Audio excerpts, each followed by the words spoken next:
Riyad As-Salihin, The Gardens of the Righteous, by Imam Nawawi, produced by Respect Graduate School.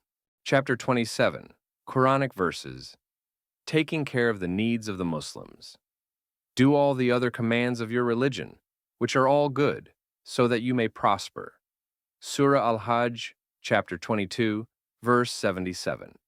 Hadith number 144, narrated in Sahih al-Bukhari, Mazalim 3. Sahih Muslim, Bur 58.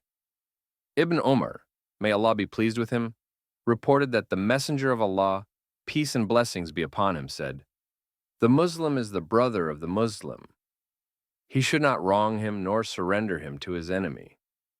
Allah will take care of the needs of anyone who takes care of the needs of his brother. On the day of rising, Allah will dispel the anxiety of anyone who dispels the anxiety of another Muslim. On the day of rising, Allah will veil anyone who veils another Muslim."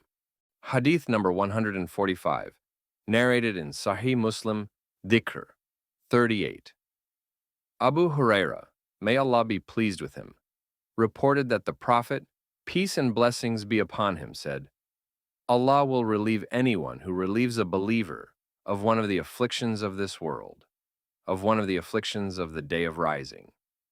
Allah will give ease in this world and the next to anyone who eases the hardship of another. Allah will veil anyone who veils another Muslim in this world and the next.